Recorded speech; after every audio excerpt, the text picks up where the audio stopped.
বাসায় নেওয়ার পরে দেখা যায় যে সবজিগুলি পচা। আমরা তো পচা গলা বোঝা যায় না, সবজির অরিজিনাল যে কালার এটা আমি পাচ্ছি না।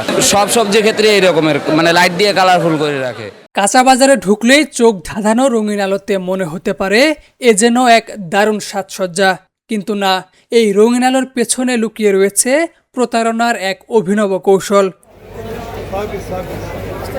গাঢ় সবুজ বাতির নিচে বিভিন্ন কাঁচা সবজি, রঙিন আলোর নিচে রাখা মাছ মাংস। কৃত্রিম আলোর এই অভিনব কৌশলে পণ্যের আসল রং বুঝতে না পেরে প্রতিনিয়ত প্রতারিত হচ্ছে অনেক ক্রেতা। এরা চকচকা করার জন্য রাখে, কিন্তু আমাদের করার কি আছে? ওরা তো লাইট বন্ধ করে বিক্রি করবে না।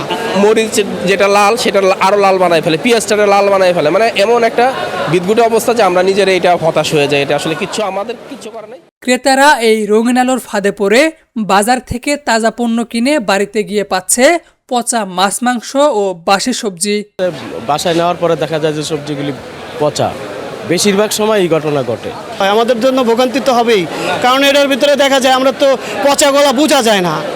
সবজির অরিজিনাল যে কালার এটা আমি পাচ্ছি না।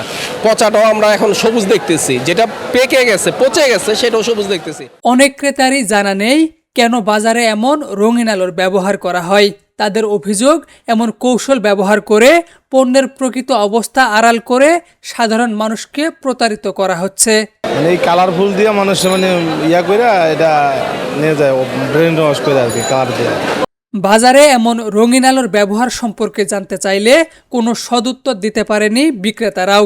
অনেকেই বিষয়টি এড়িয়ে যাওয়ার চেষ্টা করেন, আবার কেউ কেউ জানান ক্রেতাদের আকৃষ্ট করতেই ব্যবহার করা হচ্ছে এসব রঙিন আলো।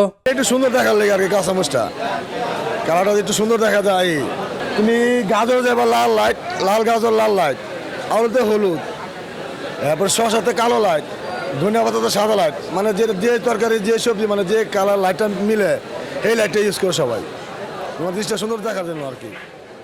বাজারগুলোতে নিয়মিত ভোক্তা অধিকার সংরক্ষণ অধিদপ্তর অভিযান পরিচালনা করলেও নিয়ন্ত্রণে আনা যায়নি এসব রঙিন আলোর ব্যবহার। এতে একদিকে প্রতারিত হচ্ছে ক্রেতারা, অপরদিকে অতিরিক্ত লাইটের ব্যবহারে অপচয় হচ্ছে বিদ্যুতের।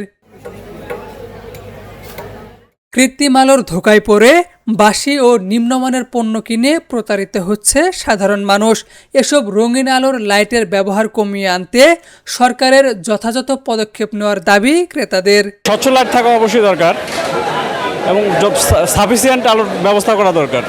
এটা আসলে ক্ষতিকর, মানে এটা অনেকে বুঝে না, বিভ্রান্তিতে পড়ে যায়। এটা ঠিক করা উচিত। সব সবজির ক্ষেত্রে এই রকমের মানে লাইট দিয়ে কালারফুল করে রাখে, কিন্তু পরবর্তীতে যাই দেখা যায় যে ওই সবজিগুলো আর কি অতটা লাইট নেই আর কি। এটা নিয়ে একটা আপনার করা দরকার, মানে সরকার একটা পদক্ষেপ নেওয়া দরকার। এইসব লাইট জানি কারণ বাজার, যেহেতু কারণ বাজার বড় একটা ঐতিহাসিক বাজার, তো এইসব বাজার জানি এইসব লাইটগুলো না ব্যবহার হয়, এটা সরকারের দ্বারা আমার একটা আবেদন। রঙিন আলোর আড়ালে পণ্যের প্রকৃত অবস্থা লুকানোর এই অভিনব কৌশল বন্ধে এখন কার্যকর পদক্ষেপের অপেক্ষায় ক্রেতারা। আব্দুল্লাহ আল কাইয়ুম, বাণিজ্য প্রতিদিন, ঢাকা।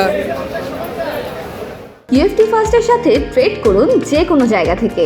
ক্যাম্পাসে ক্লাসের ফাঁকে, ঢাকার জ্যামে বসে কিংবা ঘরে বসে, ট্রেডিং এখন হাতের মুঠোয়। তাই ট্রেড করুন যখন খুশি, যেখানে খুশি।